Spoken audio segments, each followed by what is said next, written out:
Farzana ST কোর্সেসের একজন শিক্ষিকা। আজকে আপনাদের সাথে আমার আলোচনার বিষয় প্রাথমিক বিজ্ঞান পঞ্চম শ্রেণী। আমরা আজকে আলোচনা করব যেহেতু বিজ্ঞান বিষয়ে, আমরা প্রথমে জেনে নেব বিজ্ঞান কি বা বিজ্ঞান কাকে বলে। প্রথমে আমাদের বিজ্ঞান সম্পর্কে একটু জ্ঞান, সেটা হচ্ছে যে বিজ্ঞান হলো পর্যবেক্ষণ, পরীক্ষা ও যুক্তির মাধ্যমে প্রকৃতির বিভিন্ন ঘটনা ও বস্তু সম্পর্কে সঠিক জ্ঞান অর্জনের পদ্ধতি। যদি একটু সহজভাবে বলি, সেটা হচ্ছে যে আমরা যা কিছু দেখি, শুনি বা অনুভব করি তার কারণ খুঁজে বের করাই হচ্ছে বিজ্ঞান। বিজ্ঞানে রয়েছে তিনটি প্রশ্ন: কি, কেন, কিভাবে। মানে হচ্ছে আপনার কেন হলো, কিভাবে হলো, কি হলো। দেখেন, আমি যদি কিছু প্রশ্ন করি যে গাছ কিভাবে খাবার বানায়, মানুষ কেন শ্বাস নেয়, তারপর বৃষ্টি কেন হয়, আলো বা শব্দ কিভাবে চলে, এগুলো প্রতিটি কথার উত্তর হচ্ছে আপনার বিজ্ঞানে। বিজ্ঞান হচ্ছে এক ধরনের খুঁজে বের করার প্রক্রিয়া। আমাদের বিজ্ঞান বই পঞ্চম শ্রেণী, প্রাথমিক বিজ্ঞান পঞ্চম শ্রেণী, এরকম রয়েছে অনেক ধরনের কারণ, যেগুলো আমরা খুঁজে বের করব, আস্তে আস্তে করে জানবো। এটা হচ্ছে পরীক্ষামূলক সংস্করণ বই, নতুন। আচ্ছা, নতুন বই আমাদের এই বিজ্ঞান বই রয়েছে টোটাল 14টা অধ্যায়। আজকে আমরা প্রথম অধ্যায় নিয়ে আলোচনা করব। আজকে আমরা প্রথম অধ্যায় নিয়ে আলোচনা করব। আমাদের বিজ্ঞান বইটাকে যেভাবে সাজানো হয়েছে আমরা প্রথমে একটু দেখে নিব। আমাদের বিজ্ঞান বইটা হচ্ছে শিক্ষার্থী ও শিক্ষক বান্ধব করা হয়েছে। দেন হচ্ছে অনুসন্ধানমূলক ও সক্রিয় শিক্ষণে গুরুত্ব প্রদান করা হয়েছে। দেন হচ্ছে শিক্ষার্থীর সার্বিক বিকাশে গুরুত্ব প্রদান করা হয়েছে। আমাদের বিজ্ঞান বইয়ের প্রথম যে অধ্যায়টা রয়েছে, আমি সরাসরি সেখানে চলে যাচ্ছি। প্রথম অধ্যায়টা হচ্ছে আমাদের জীবের আবাসস্থল। জীবের আবাসস্থল সম্পর্কে জানতে হলে আমাদেরকে প্রথমে জানতে হবে জীব কি। আচ্ছা, জীব কি? জীব কি আমরা সবাই জানি, তারপরেও একটু বলছি, সেটা হচ্ছে আমাদের ক্লিয়ারেশনের জন্য। ক্লিয়ার করার জন্য আমরা বলবো যেসব সত্তার মধ্যে জীবন ধারণের বৈশিষ্ট্য থাকে তাদেরকেই জীব বলা হয়। অর্থাৎ আমাদের যাদের জীবন আছে তারাই জীব। জীবের মধ্যে কিছু লক্ষণ দেখা যায়, যেমন হচ্ছে খাদ্য গ্রহণ করে, শ্বাস প্রশ্বাস নেয়, বৃদ্ধি পায়, চলাচল করতে পারে, কখনো নিজে চলাচল করে, কখনো পরিবেশের সাথে চলাচল করে, উদ্দীপনায় সাড়া দেয়, বংশবিস্তার করতে পারে এবং জীবের মৃত্যু হয়। যেমন হচ্ছে মানুষ, গাছ, পশু পাখি, মাছ, সবই হচ্ছে জীব। আমাদের প্রথমে যে একটা ছবি রয়েছে, এই ছবিতে দেখেন পাখি আছে, একটা কাঠবিড়ালি আছে, একটা গাছ আছে। অর্থাৎ এই ছবিতে তিনটা জীব আছে, একটা পাখি, একটা পশু, একটা গাছ। তিনটাই কিন্তু জীব। ওকে, আমাদের জীবের আবাসস্থলে উদ্ভিদ এবং প্রাণী সহ আরো অনেক বিচিত্র রকম জীব নিয়ে জীবজগৎ গঠিত। আচ্ছা, প্রাণী কি এটা আমরা জানি সবাই, যাদের প্রাণ আছে তারা প্রাণী। কিন্তু উদ্ভিদ কি? উদ্ভিদটা আসলে কি, এটা নিয়ে আমরা একটু আলোচনা করব। উদ্ভিদ হচ্ছে উদ্ভিদও প্রাণী, বাট হচ্ছে উদ্ভিদ হলো কি, যারা উদ্ভিদ হচ্ছে উদ্ভিদ ও জীব, সরি প্রাণীরা, উদ্ভিদ ও জীব। উদ্ভিদ হলো এমন একটা জীব যারা নিজের খাবার নিজে তৈরি করতে পারে। তারা সূর্যের আলো, পানি ও বাতাসের কার্বন ডাই অক্সাইড ব্যবহার করে খাবার বানায়। এই যে তারা সূর্যের আলো নেয়, পানি নেয়, বাতাসের কার্বন ডাই অক্সাইড ব্যবহার করে যে খাবার বানায়, এই টোটাল প্রক্রিয়াটাকে বলা হয় সালোক সংশ্লেষণ। যদি একটু সহজ করে বলি, যেসব সবুজ গাছগাছালি মাটিতে জন্মায় এবং নিজে খাবার তৈরি করে তাদেরকে উদ্ভিদ বলে।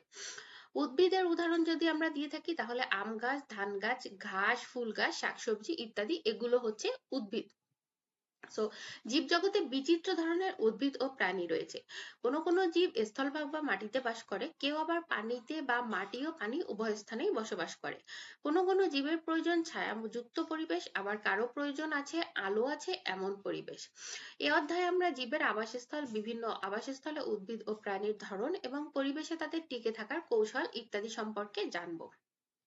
আমরা জীব কি এটা সম্পর্কে জানলাম। এবার হচ্ছে জীবের আবাসস্থল। যেখানে কোনো জীব স্বাচ্ছন্দ্যে বসবাস করতে পারে সেটাই জীবের আবাসস্থল। যেখানে কোনো জীব স্বাচ্ছন্দ্যে বসবাস করতে পারে সেটাই হচ্ছে জীবের আবাসস্থল। জীবের আবাসস্থল সম্পর্কে আমরা একটু ক্লিয়ার হলাম। আচ্ছা, মাঝে একটু বলে নেই, আমাদের এই প্রথম অধ্যায়টা হচ্ছে জীবের আবাসস্থল। এই পুরো অধ্যায়টা একটি ইনফরমেটিভ অধ্যায়, অর্থাৎ এখানে অনেক ধরনের ইনফরমেশন আছে, অনেক ধরনের এমসিকিউ, মাল্টিপল চয়েস প্লাস ছোট কোশ্চেনের জন্য এই অধ্যায়ে অনেক অনেক প্রশ্ন রয়েছে। সো আমাদের এই অধ্যায়ে অনেক কিছু রয়েছে যেগুলো মেমোরাইজ করতে হবে আমাদের, সঠিক উত্তরে টিক দেওয়া বা শূন্যস্থান পূরণ এগুলোতে অনেক হেল্প করবে। সো আপনারা যদি আমার এখানে দেখেন তাহলে হচ্ছে আপনারা দেখতে পাবেন এখানে লাল কালি দিয়ে কিছু চিহ্ন দেওয়া হয়েছে। তো আপনারা চাইলে মার্ক করে নিতে পারেন, এগুলো আপনাদের পরীক্ষার কোশ্চেনের জন্য খুব হেল্প করবে। আচ্ছা, সো তাহলে আমরা কি জানলাম, জীবের আবাসস্থল কাকে বলে? সেটা হচ্ছে যেখানে কোনো জীব স্বাচ্ছন্দ্যে বসবাস করতে পারে সেটাই হচ্ছে কি জীবের আবাসস্থল। সো জীবের আবাসস্থল, আবাসস্থল এবার হচ্ছে কি উদ্ভিদ ও প্রাণী কোথায় জন্মে তা খুঁজে বের করো। অর্থাৎ কি জীবের আবাসস্থল গুলো আসলে কেমন হয়, উদ্ভিদের আবাসস্থল গুলো কেমন হয় এবং হচ্ছে প্রাণীর আবাসস্থল গুলো কেমন হয়, আমরা এটা সম্পর্কে একটু জানবো। সো এখানে দেখেন একটা ছক দেওয়া হয়েছে। সো এই ছকটা এখানে বলেছে উদ্ভিদ এবং প্রাণীর আবাসস্থলের জন্য আলাদা আলাদা করে নাম লিখতে বলা হয়েছে এবং উদ্ভিদের নাম লিখতে বলা হয়েছে এবং আবাসস্থলগুলো কেমন হয় সেগুলো এখানে লিখতে বলা হয়েছে। সো এটা আমরা হচ্ছে করতে পারি যে উদ্ভিদ এবং প্রাণীর আবাসস্থলগুলো আসলে কেমন হয় এটা আমরা দেখতে পারি। সো এটার জন্য হচ্ছে আপনারা নিতে পারেন তিনটা উদ্ভিদের নাম প্রথমে লাগবে, যেই তিনটা উদ্ভিদ কোথায় বাস করছে এবং হচ্ছে তিনটা প্রাণী কোথায় বাস করছে। সো এই চকটা পূরণের জন্য আমরা একটু হেল্প নিতে পারি। তিনটা উদ্ভিদের নাম মনে করেন হচ্ছে আম গাছ, ধান গাছ, শাপলা, তিনটাই উদ্ভিদ। আচ্ছা, আম গাছ কোথায়? আবাসস্থল বাগান বা বাড়ির আঙিনায়, ধান গাছ ধান খেতে, শাপলা হচ্ছে পুকুর বা জলাশয় এবং প্রাণী হচ্ছে কুকুর, গরু, মাছ, তিনটাই প্রাণী।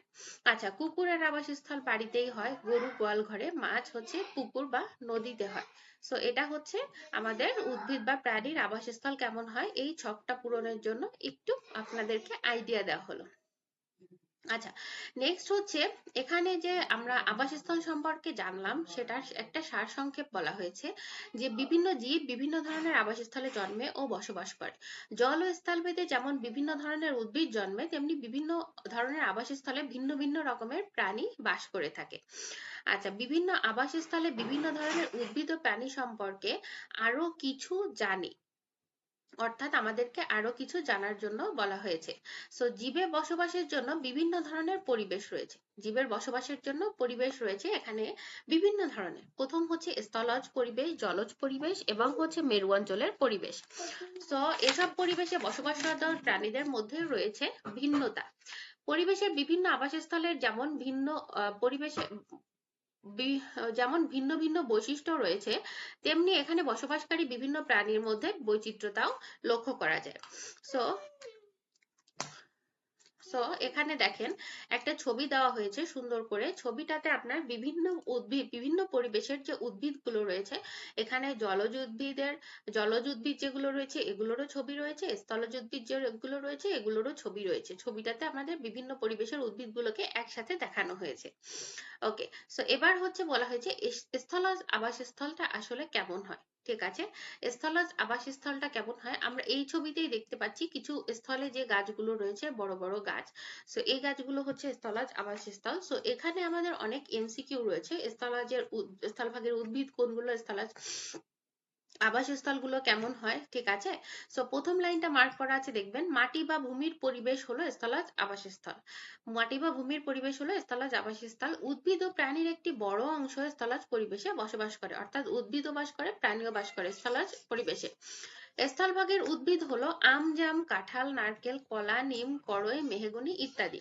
সো স্থলভাগের উদ্ভিদগুলো হচ্ছে এই যে আমরা চিনি সাধারণত, এগুলোকে হচ্ছে চিনি সবাই, আম গাছ, জাম গাছ, কাঁঠাল গাছ। সো এগুলা হচ্ছে আমরা সবাই জানি বা দেখেছি। তারপর একটু ছোট্ট করে ছবি দেওয়া, সেটা হচ্ছে এই জাম গাছ, কাঁঠাল গাছ, নারকেল গাছ, কলা গাছ, নিম গাছ, কড়ই গাছ, মেহগুনি গাছ, এগুলো হচ্ছে আপনার স্থলভাগের উদ্ভিদ। এগুলো হচ্ছে সবই স্থলভাগের উদ্ভিদ। ওকে, তারপরে হচ্ছে দেখেন আহ, এত বড় বড় উদ্ভিদের নিচে ছায়াযুক্ত স্থান হলো ছোট ছোট উদ্ভিদের আবাস, যেমন বিভিন্ন ধরনের ঘাস বা তৃণ জাতীয় উদ্ভিদ। সো দেখেন, আপনি এই ছবিতে দেখলেই দেখতে পাচ্ছেন যে এই যে বড় গাছের নিচে ছোট হচ্ছে তৃণ জাতীয় বা ঘাস জাতীয় উদ্ভিদ থাকে, এটা আমরা সবাই জানি। আচ্ছা, স্যাঁতসেঁতে ও ভেজা ঠান্ডা স্থানে জন্মে মস ও ফার্ন জাতীয় উদ্ভিদ।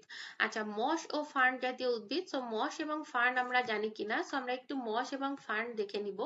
এই যে হচ্ছে মস এবং ফার্ন, আমরা দেখলেই বুঝতে পারছি এগুলো হচ্ছে পর মানে একটার উপর নির্ভর করে পর হচ্ছে জন্মে থাকে। আমরা বিভিন্ন হচ্ছে স্যাঁতসেঁতে জায়গা, বিভিন্ন দেয়ালের গায়ে বা হচ্ছে বিভিন্ন অনেক পুরনো বাড়িতে গেলে আমরা এগুলো দেখতে পারবো যে হচ্ছে এখানে বিভিন্ন দেয়ালের গায়ে বা বিভিন্ন স্যাঁতসেঁতে জায়গায় এই মস ফার্ন গুলো জমে থাকে, ঠিক আছে, বা জন্মে থাকে, এবং হচ্ছে এগুলো আস্তে ধীরে স্যাঁতসেঁতে জায়গাতেই জন্মায়, স্যাঁতসেঁতে জায়গাতেই বড় হয়।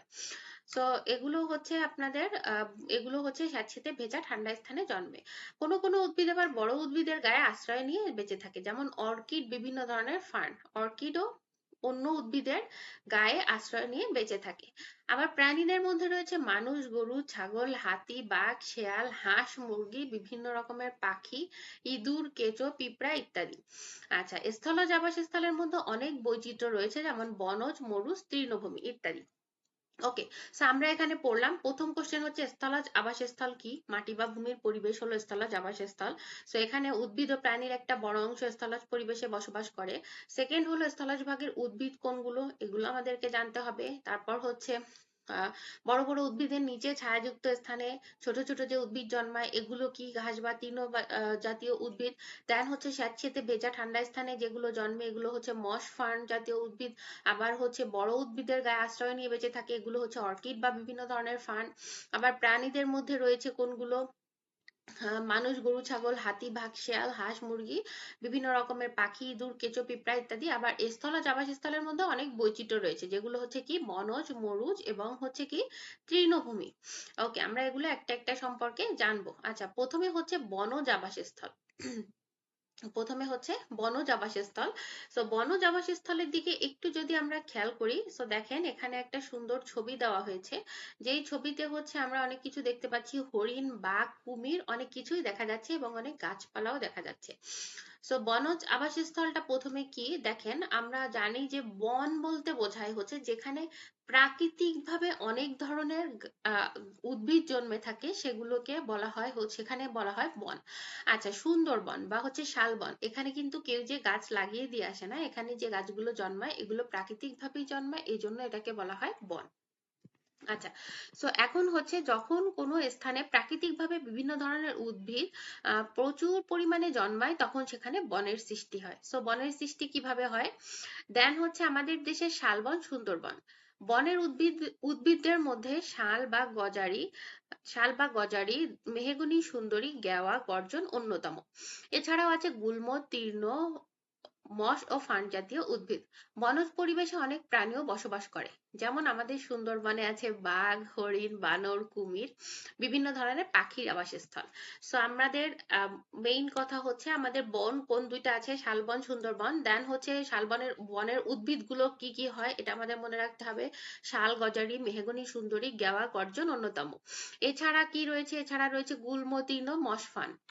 আচ্ছা, দেন হচ্ছে আমাদের সুন্দরবনে কি কি থাকে এটা তো আমরা সবাই জানি, বাঘ, হরিণ, বানর, কুমির, বিভিন্ন ধরনের পাখির আবাসস্থল। ওকে, ব্যাঙ উভচর প্রাণী, এই লাইনটা খুবই ইম্পর্টেন্ট একটা লাইন, যে ব্যাঙ উভচর প্রাণী। ব্যাঙ যখন বাচ্চা অবস্থায় থাকে অর্থাৎ শিশু অবস্থায় থাকে তখন তাদেরকে আমরা বলে থাকি ব্যাঙাচি। ব্যাঙাচি যখন থাকে তখন এরা পানিতে বাস করে। আবার যখন বড় হয়ে যায় তখন এরা কি করে, মাটিতে উঠে আসে এবং হচ্ছে মাটি এবং পানি উভয় জায়গাতেই বাস করে। সাপ, ইঁদুর, কাকড়া মাটির গর্তে বাস করে। আমাদের দেশে হাতির আবাসস্থল হলো চট্টগ্রাম ও পার্বত্য চট্টগ্রামের বনভূমি। এটা একটা এমসিকিউ হতে পারে, হাতির আবাসস্থল কোথায়, চট্টগ্রাম ও পার্বত্য চট্টগ্রামের বনভূমি। আমাদের জাতীয় প্রাণী রয়্যাল বেঙ্গল টাইগার শুধু সুন্দরবনেই বাস করে। দেন হচ্ছে আমাদের সো আমাদের হচ্ছে যে বনজ যেই হচ্ছে আবাসস্থল, সেখানে আমরা অনেকগুলো এমসিকিউ পেয়েছি। সো এমসিকিউ গুলো আমরা দাগিয়ে নিব এবং হচ্ছে এগুলো আমরা মেমোরাইজ করব, মুখস্থ করব। দেন হচ্ছে আপনার তৃণভূমি। তৃণভূমিতে হচ্ছে স্থলজ পরিবেশের মধ্যে অনেক স্থানে বিস্তীর্ণ এলাকা জুড়ে ঘাস জাতীয় উদ্ভিদের প্রাধান্য থাকে। অর্থাৎ যেখানে ঘাস জাতীয় উদ্ভিদগুলো বেশি থাকে সেই জায়গাটাকে বলা হচ্ছে তৃণভূমি। এই ধরনের আবাসকে বলা হয় তৃণভূমি। এখানে থাকে শন, নলখাগড়া, বিরুৎ ও গুল্ম জাতীয় উদ্ভিদ। প্রাণীদের মধ্যে থাকে হরিণ, কুকুর, খরগোশ, শেয়াল, বাজপাখি, পেঁচা, হায়না ইত্যাদি। সো আমাদের তৃণভূমিতে যেই হচ্ছে উদ্ভিদগুলো থাকে এবং যে প্রাণীগুলো থাকে এগুলো আমাদেরকে জানতে হবে, মনে রাখতে হবে। সো এখানে উদ্ভিদগুলো হচ্ছে শন, নলখাগড়া, বিরুৎ ও গুল্ম জাতীয় উদ্ভিদ, এবং হচ্ছে প্রাণী হচ্ছে হরিণ, কুকুর, খরগোশ, শেয়াল, বাজপাখি, পেঁচা, হায়না ইত্যাদি। ওকে, দেন হচ্ছে আমাদের মরুজ আবাসস্থল। মরুজ আবাসস্থল হলো, মরুভূমি হলো স্থলজ আবাসস্থলের মধ্যে একটি বিশেষ বৈশিষ্ট্য সম্পন্ন অঞ্চল। উচ্চ তাপমাত্রা, কম বৃষ্টিপাত, দিন ও রাতের তাপমাত্রার ব্যাপক পার্থক্য এবং শুষ্ক আবহাওয়া মরুজ আবাসস্থলের প্রধান বৈশিষ্ট্য। খেজুর, ফণিমনসা সহ বিভিন্ন ধরনের ক্যাকটাস ও গুল্ম এই অঞ্চলের উদ্ভিদ। মরুজ আবাসস্থলের প্রাণীদের মধ্যে রয়েছে উট, গিরগিটি, টিকটিকি, সান্ডা ও বিভিন্ন ধরনের পতঙ্গ। সো মরুভূমি হলো, যে কি বলেছে যে এখানে মেইন কিছু পয়েন্ট রয়েছে, যে মরুভূমি হলো স্থলজ আবাসস্থলের মধ্যে একটা বিশেষ বৈশিষ্ট্য সম্পূর্ণ অঞ্চল।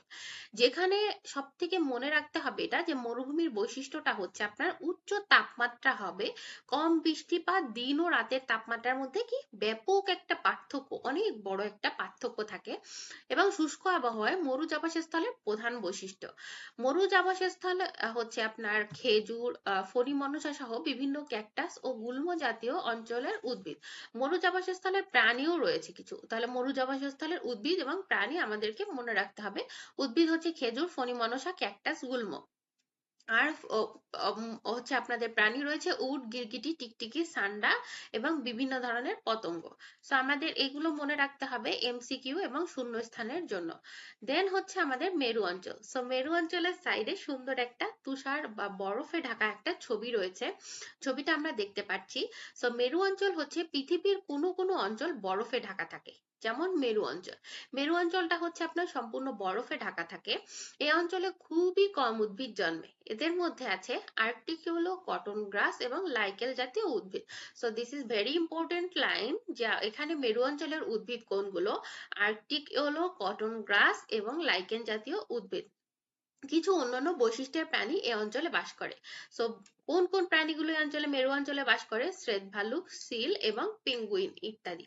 ওকে, দেন হচ্ছে জলজ আবাসস্থল। জলজ আবাসস্থল হচ্ছে, জলজ আবাসস্থল বলতে আমরা ছবিটা দেখলেই বুঝতে পারছি যে পানিতে বাস করে এরকম একটা আবাসস্থল, তাই তো? সো এখানে জলজ পরিবেশে প্রাণী এবং উদ্ভিদ দুইটাকেই দেখানো হয়েছে, তাই তো? ছবিতে জলজ পরিবেশে উদ্ভিদ এবং প্রাণী দুইটা ছবি খুবই সুন্দর করে দেখানো হয়েছে, যে পানিতে উদ্ভিদও আছে, জলজও আছে, শাপলা ফুলও আছে, মাছও আছে, সাপও আছে। সো উদ্ভিদ এবং প্রাণীকে একসাথে মিক্সড করে দেখানো হয়েছে। সো দেখবো সারা বছর পানি থাকে এমন আবাসস্থলগুলোই জলজ আবাসস্থল। সমুদ্র, নদী, পুকুর, খাল, বিল ইত্যাদি হলো জলজ আবাসস্থল। এসব আবাসস্থলের পরিবেশের ভিন্নতা রয়েছে। এর মধ্যে একটা হলো স্বাদু পানির জলজ পরিবেশ, যেমন হচ্ছে নদী, পুকুর, খাল, বিল ইত্যাদি। স্বাদু পানি বলতে বোঝানো হয়েছে মিষ্টি পানি বা মিঠা পানি, যেটাকে বলা হয় ওটা হচ্ছে স্বাদু পানি।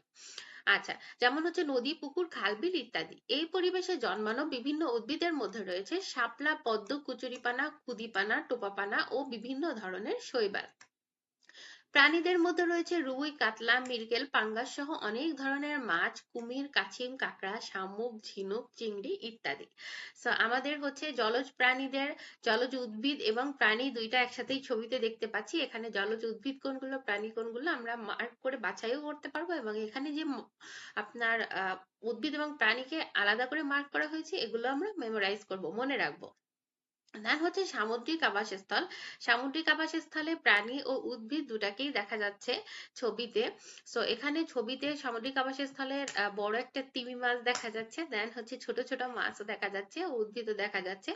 সো জলজ পরিবেশ হলেও সমুদ্রের পানি নদী, পুকুর, খাল ও বিলের পানির থেকে আলাদা। সো নদী পুকুর খাল বিলে বলা হয়েছিল যে হচ্ছে স্বাদু পানি, অর্থাৎ কি মিষ্টি পানি। আর সমুদ্রের পানিটা হচ্ছে লবণাক্ত, লবণ, তাই তো? সো আমরা যদি কক্সবাজার কুয়াকাটা যেয়ে থাকি, সো আমরা সবাই ফিল করতে পারি যে পানিটা কতটা লবণাক্ত। সো এই পানিতে যে সকল উদ্ভিদ ও প্রাণী বাস করে তারা সাধারণত নদী, পুকুর বা খাল বিলে বসবাসকারী উদ্ভিদ ও প্রাণীদের থেকে আলাদা। আলাদা হওয়াটাই স্বাভাবিক, কারণ হচ্ছে আপনার মিঠা পানির প্রাণী বা উদ্ভিদ এবং লবণাক্ত পানির প্রাণী বা উদ্ভিদের বৈশিষ্ট্য এবং তাদের জীবন ধারণ সবকিছুই ভিন্ন। সো আলাদা। আহ সামুদ্রিক পরিবেশে প্রধান উদ্ভিদ হলো বিভিন্ন সামুদ্রিক শৈবাল। আচ্ছা, এই যে সামুদ্রিক শৈবালগুলোর নাম, এই সামুদ্রিক শৈবালগুলোর নাম আমরা খুবই ভালোভাবে মনে রাখবো এবং মুখস্থ করব, ঠিক আছে? সো সামুদ্রিক শৈবাল আছে আপনার দুইটা, একটা হচ্ছে ল্যামিনারিয়া আর একটা হচ্ছে সার্গাসাম। ল্যামিনারিয়া সার্গাসাম, ল্যামিনারিয়া সার্গাসাম আমরা কয়েকবার পড়লেই পেরে যাব।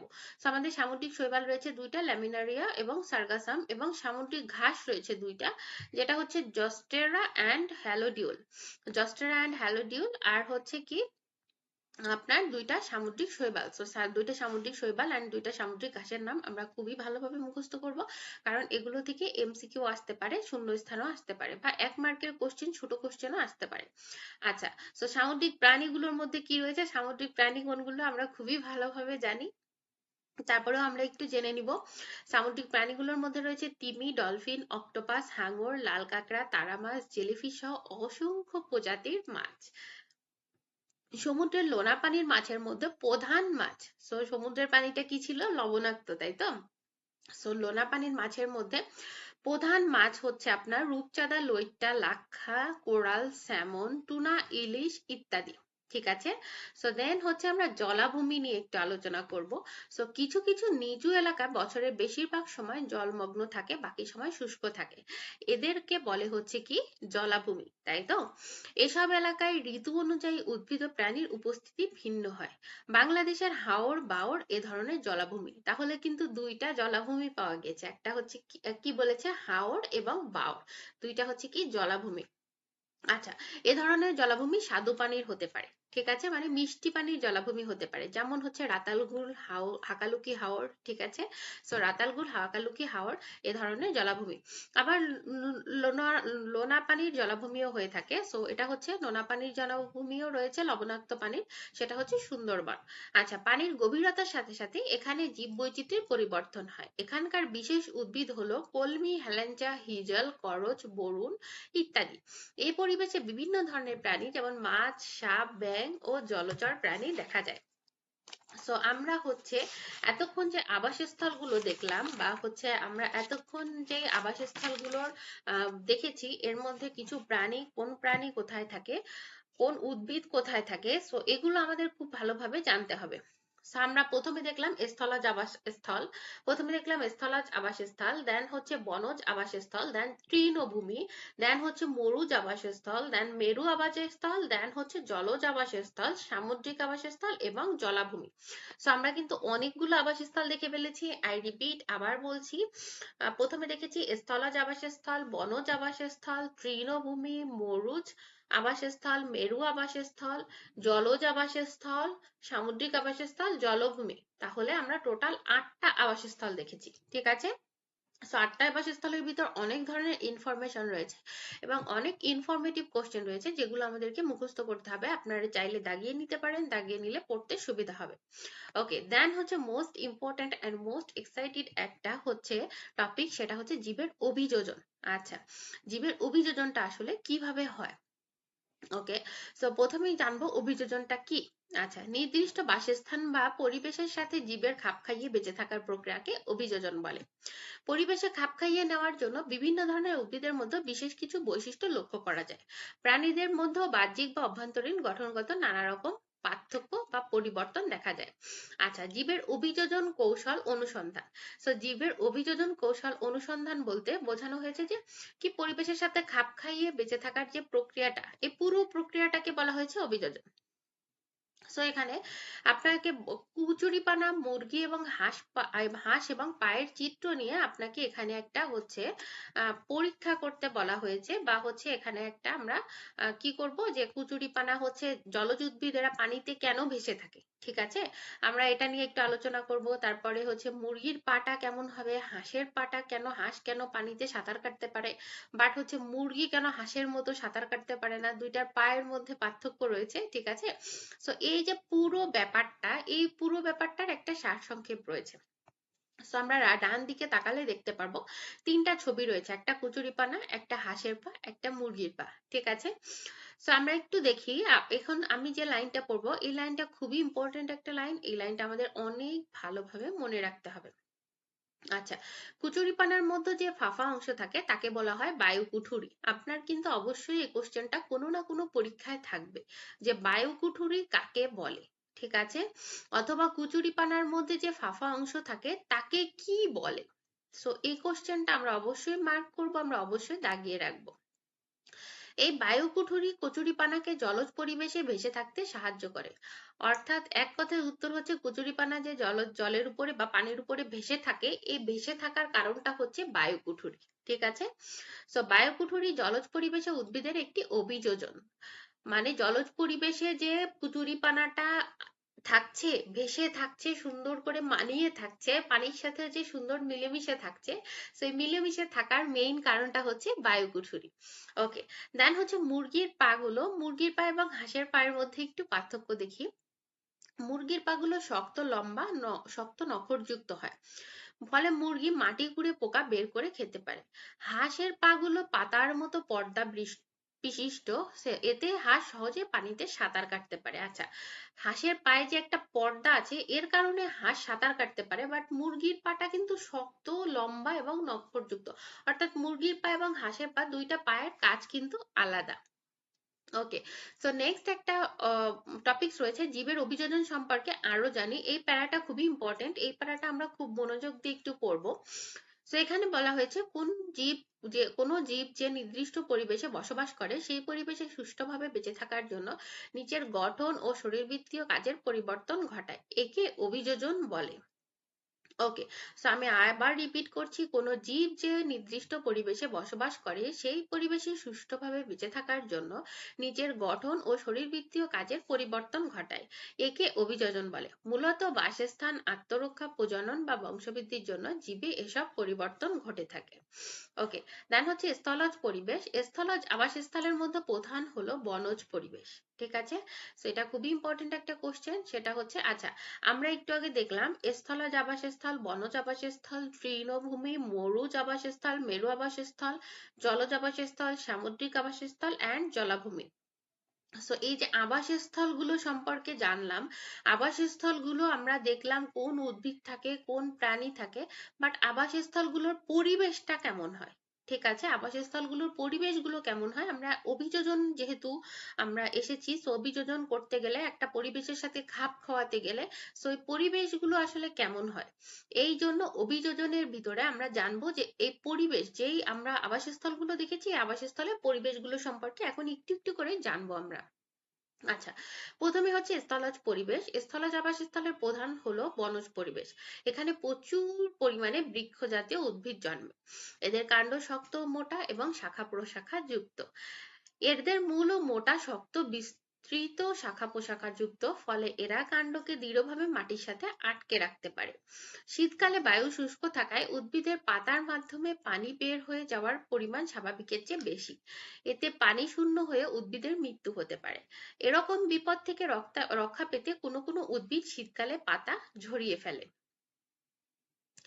দেন হচ্ছে আপনার আমরা আচ্ছা, এটা হচ্ছে আমরা স্থলজ আবাসস্থল জানলাম। স্থলজ আবাসস্থলের মধ্যে তাহলে মেইন যে লাইনটা সেটা হলো প্রধান হলো বনজ পরিবেশ। তো বনজ পরিবেশের বৃক্ষ কেমন হয়, এখানে পানি শূন্য হয়ে কি হয়, পাতা ঝরিয়ে ফেলে, এটা আমরা জানলাম। সো পরে যে প্যারাটা আছে এটা খুবই খুবই খুবই ইম্পর্টেন্ট। সো এখানে দেখেন শিকারী প্রাণীর অভিযোজন, শিকারী যেসব প্রাণী থাকে এদের অভিযোজন নিয়ে কিছু কথা লেখা হয়েছে। তো শিকারী প্রাণীর অভিযোজন হচ্ছে তীক্ষ্ণ ঠোঁট, ধারালো নখ ও দাঁত থাকে, ঠিক আছে, তীক্ষ্ণ ঠোঁট থাকে, ধারালো নখ থাকে এবং হচ্ছে কি থাকে, দাঁত থাকে। আচ্ছা, বনজ পরিবেশের প্রাণীদের শ্বাসকার্য চালানোর জন্য শক্তিশালী ফুসফুস থাকে। দ্রুত ও দীর্ঘ পথ চলাচলের জন্য এদের পা অনেক শক্তিশালী হয়। শিকার ধরা ও মাংস ছিঁড়ে খাওয়ার জন্য এদের তীক্ষ্ণ ধারালো নখ ও দাঁত থাকে। বনজ পরিবেশের অন্যতম প্রাণী হলো পাখি। তাহলে বনজ পরিবেশের অন্যতম হচ্ছে কি? পাখি। এটা আমরা অবশ্যই মনে রাখবো। আচ্ছা, পাখিরা মূলত আকাশচারী। পাখিরা মূলত কি? আকাশচারী, মানে কি আকাশে উঠতে পারে। আচ্ছা, এরা যে আকাশে উঠতে পারে, এদের যে আকাশচারী বলা হলো, এখন মেইন কথা হচ্ছে এখানে আকাশচারী কেন বলা হলো, কেন উঠতে পারে। আচ্ছা, এদের ডানা আছে, হাড়ে মজ্জা কম থাকায় দেহ হালকা হয়। আবার দেহে বায়ুথলি থাকে যা উঠতে সাহায্য করে। সো মেইন কথা হচ্ছে এদের দেহে বায়ুথলি থাকে যেটার কারণে ও উঠতে পারে। শিকারী পাখি যেমন ঈগলের শিকার ধরার জন্য তীক্ষ্ণ দৃষ্টিশক্তি, ধারালো বড়শির মতো বাঁকানো ঠোঁট, নখরযুক্ত পা এবং শক্তিশালী ডানা রয়েছে। বনের কিছু প্রাণী যেমন গিরগিটি ও প্রজাপতি যে পরিবেশে বাস করে আত্মরক্ষার জন্য সেই পরিবেশের বর্ণ ধারণ করতে পারে। আচ্ছা, দেন হচ্ছে মরুজ পরিবেশ। মরুজ পরিবেশের কম বৃষ্টিপাত এবং উষ্ণ ও শুষ্ক আবহাওয়ার কারণে উদ্ভিদগুলো ছোট ছোট ঝোপঝাড়ের মতো হয়। পানি জমা করে রাখার জন্য এসব গাছের পাতা ও কাণ্ড মোটা, চ্যাপ্টা এবং রসালো হয়। আত্মরক্ষার জন্য কোনো কোনো গাছের পাতা কাঁটায় রূপান্তরিত হয়, যেমন বিভিন্ন ধরনের ক্যাকটাস, খেজুর ইত্যাদি। মরুজ পরিবেশের প্রাণীরা শরীরে পানি ও খাদ্য সঞ্চয় করে রাখতে পারে, যেমন উট। সূর্যতাপ থেকে বাঁচার জন্য ছোট ছোট প্রাণীরা মাটির নিচে গর্ত করে বসবাস করে। আচ্ছা, দুই দিকে দুইটা ছবি দেখা যাচ্ছে, একটা হচ্ছে মরুভূমির উদ্ভিদ ক্যাকটাস, আরেকদিকে হচ্ছে মরুভূমির প্রাণী উট। ঠিক আছে। সো দেন হচ্ছে আপনাদের স্থলজ পরিবেশে মেরু অঞ্চল, স্থলজ পরিবেশের মেরু অঞ্চল। ঠিক আছে। সো স্থলজ পরিবেশের মেরু অঞ্চল বরফে ঢাকা থাকে। এরূপ পরিবেশে খুব কম উদ্ভিদ জন্মে। এরা তীব্র ঠান্ডা সহ্য করতে পারে। এখানে কিছু অনন্য বৈশিষ্ট্যের প্রাণী বাস করে। তীব্র ঠান্ডায় উষ্ণ থাকার জন্য এসব প্রাণীদের শরীরের চামড়ার নিচে পুরু পুরু চর্বির স্তর থাকে। এদের অধিকাংশই বরফের মতো সাদা লোমযুক্ত হওয়ায় সহজেই লুকিয়ে থেকে আত্মরক্ষা ও শিকার করতে পারে। এদের লম্বা, বাঁকানো এবং শক্তিশালী পা বরফে চলার জন্য অভিযোজিত হয়। অর্থাৎ কি, তারা হচ্ছে মেরু অঞ্চলের থেকে মেরু অঞ্চলে অভিযোজিত হয়ে অভিযোজনটাকে ওরা খুবই ভালোভাবে আঁকড়ে নিয়েছে। সো নেক্সট হচ্ছে জলজ পরিবেশ। জলজ পরিবেশে পানির ঢেউয়ের সাথে খাপ খাওয়ানোর জন্য উদ্ভিদের দেহ নরম হয় এবং হচ্ছে মূল সংক্ষিপ্ত হয়। ভেসে থাকার জন্য প্রচুর বায়ুকুঠুরি থাকে। অধিকাংশ ক্ষেত্রে অঙ্গজ বংশবৃদ্ধি হয়। সো আমরা যদি একটা ছোট্ট কথা একটু চিন্তা করি, সেটা হচ্ছে জলজ পরিবেশের কথা প্রথমে মাথায় আসলে আমাদের মাথায় আসে মাছের কথা, কারণ মাছ পানিতে থাকে, এটা আমরা সবাই জানি। সো দেখেন, এখানে একটা ইম্পর্টেন্ট কথা বলেছে যে জলজ পরিবেশে পানির সাথে, পানির ঢেউয়ের সাথে খাপ খাওয়ানোর জন্য উদ্ভিদের দেহ নরম হয় এবং মূল সংক্ষিপ্ত হয়। ভেসে থাকার জন্য প্রচুর বায়ুকুঠুরি থাকে। অধিকাংশ ক্ষেত্রে অঙ্গজ বংশবৃদ্ধি করে। সো পানির ঢেউয়ের সাথে খাপ খাওয়ানোর জন্য মাছের দেহের মধ্যভাগ চ্যাপ্টা এবং মাথা ও লেজের দিকে সরু হয়। পানিতে ভেসে থাকা ও চলাচলের জন্য এদের দেহে বায়ুথলি বা পটকা থাকে। পাখনা ও লেজ এদের সাঁতার কাটতে সাহায্য করে। এরা ফুলকা দিয়ে পানিতে থাকা অক্সিজেন গ্রহণ করে শ্বাসকার্য চালায়। তাহলে মাছ কিভাবে শ্বাসকার্য চালায়? মাছের দেহে থাকা ফুলকা দিয়ে এরা পানির থেকে পানিতে থাকা অক্সিজেন নিয়ে শ্বাসকার্য চালায়।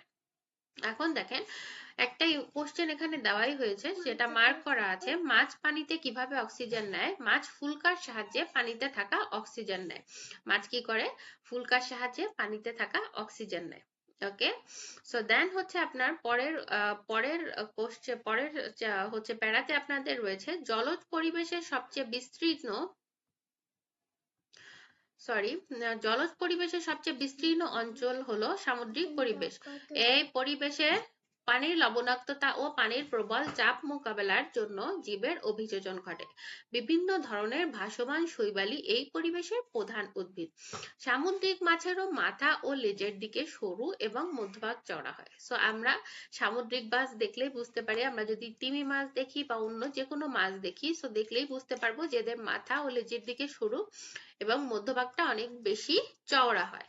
আচ্ছা, পাখনা ও লেজ সাঁতার কাটতে সাহায্য করে। সামুদ্রিক মেরুদণ্ডী প্রাণীদের ফুসফুস দীর্ঘ সময় ধরে বাতাস জমা রাখে। শিকার ও আত্মরক্ষার জন্য এরা আলো, রং ও বিষাক্ত তরল ব্যবহার করতে পারে। জলাভূমি পরিবেশের উদ্ভিদ ও প্রাণীর মধ্যে স্থলজ ও জলজ উভয় ধরনের বৈশিষ্ট্য দেখা যায়। উদ্ভিদের পাতা পাতলা ও প্রশস্ত এবং মূল জলজ উদ্ভিদের চেয়ে শক্তিশালী। জলমগ্ন অবস্থায় শ্বাসকার্য চালানোর জন্য শ্বাসমূল বের হয়।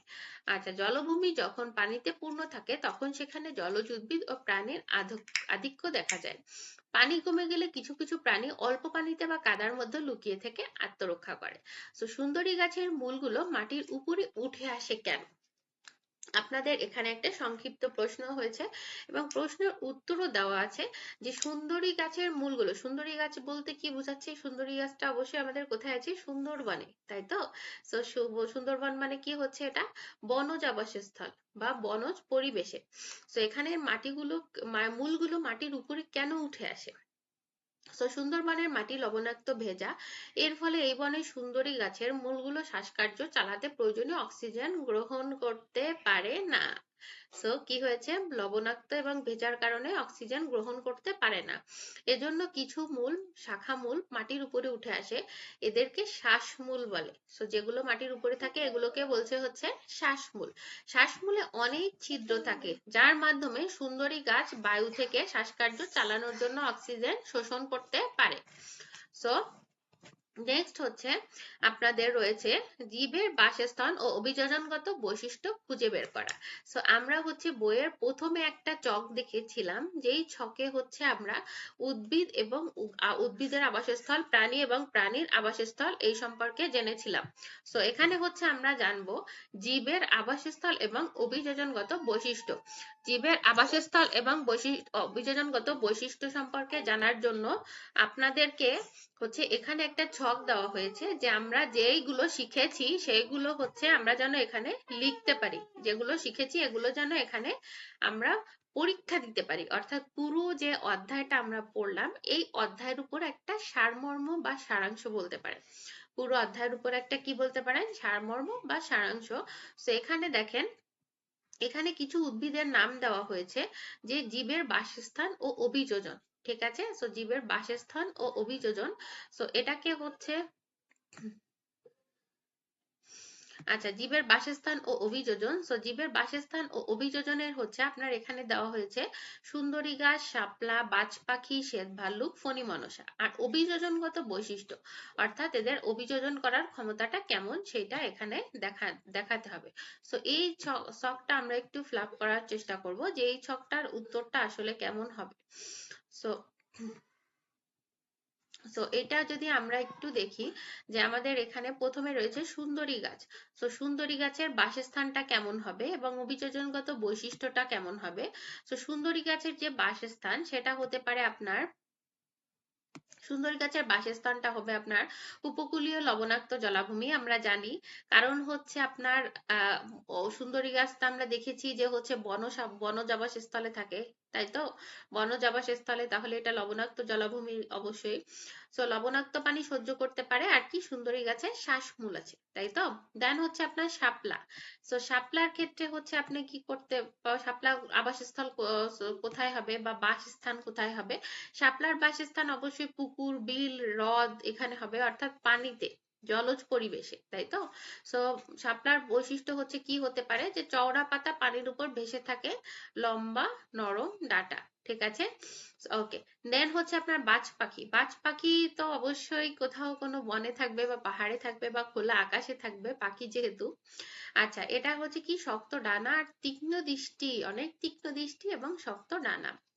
আচ্ছা, তারপরে হচ্ছে আপনার শ্বেত ভাল্লুক। শ্বেত ভাল্লুক হচ্ছে আপনার, শ্বেত ভাল্লুক অবশ্যই বরফে থাকবে, তাই তো?